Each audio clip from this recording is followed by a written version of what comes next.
Hello and welcome to this pilot edition of the No Bars podcast. Today we're talking employment. Right from the start, I want to say that there are many websites dedicated to helping those of us with convictions to find employment, and many areas where you can find information about how to disclose convictions, what a spent conviction means, what an unspent conviction means. It's very well rehearsed, and my intention is not to repeat it here. What I want to talk about today in the podcast relates to experiences, some which are mine and some which I've been personally involved in, which look at the intersection of having a criminal record and being employed. In other words, how does that criminal record affect employment once it's underway, once someone's actually employed? In my experience, and probably in many of yours, it's not just about getting the job, it's about keeping the job. I'm recording this podcast in March 2025, and recently headlines have covered the devastating wildfires which happened in Southern California, concentrating particularly on areas around Los Angeles. This is an area I've come to know quite well.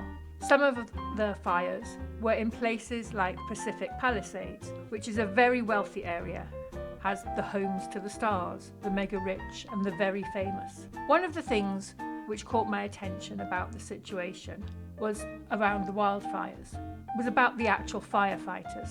Now yes, I'm not going to lie, seeing firefighters in uniform is always an attractive proposition, but that's not my point here. What I'm talking about is who those firefighters were.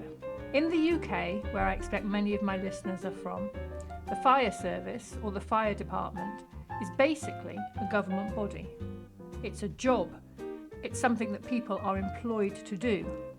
It's part of the infrastructure of the country.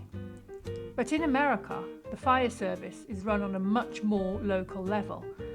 In fact, on a much more micro level. It turns out, specifically in California, and I don't know about in other states, that the fire service is often serviced by currently incarcerated people. And we kept hearing this expression on the news. Currently incarcerated people. Who are currently incarcerated people? Well, they are people in prison. They are prisoners. So let's rewind a little bit.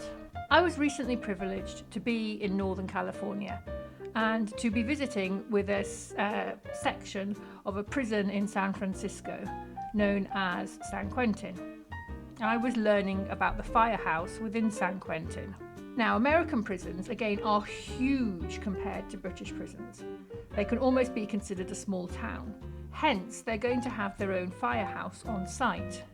That firehouse is run by inmates of the prison, for the inmates of the prison to protect the rest of the prison. And what happens is that the inmates who are selected are of a certain positive behaviour pattern. They get training to become firefighters in the firehouse, and they do get a lot of privileges alongside that job. For example, I found out that they get to live in the firehouse, which is a generally nicer part of the prison. And it's for a podcast on another day, but I was made aware of this concept because the inmates who live in the firehouse are actually eligible to have dogs and to enter canine training, which is another area which I'm involved in. That's my doctoral work. I'll bore you with that another day. One of the things which I learned was that even with this fire service training, once those inmates have left prison and are on the outside in the real world, they rarely get to use that training and become firefighters because they can't pass security checks. Can you imagine how crazy that is?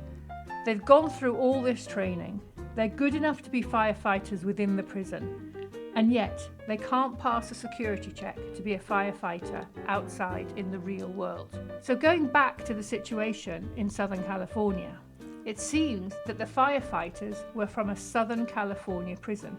And in this instance, they were good enough to go and fight the fires of the rich and famous in well-heeled areas like Pacific Palisades, etc. And it made me think about irony, and it made me think about what situations people will be accepted in, and what situations they won't be accepted in. And I do wonder if the people in California and Southern California who maybe had their life saved by a currently incarcerated person who was acting as a firefighter, or who had some possessions retrieved and saved, or maybe a family pet retrieved and saved, or one of the other things which firefighters do which are wonderful.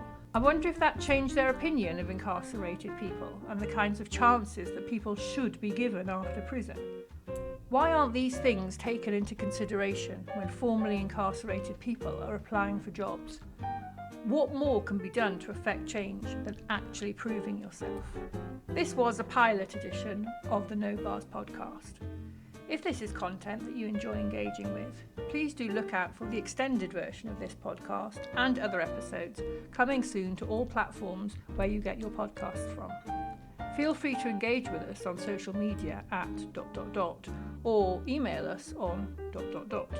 Today's episode was kindly sponsored by the Glyn Valley Hotel, Glyn Ceiriog, near Wrexham. Nestled in rolling hills, this makes the perfect base for your outdoor leisure pursuits or cosy weekends by the fire with a pint, and can be found at allthews.glynvalleyhotel.co.uk. Thanks, and see you soon.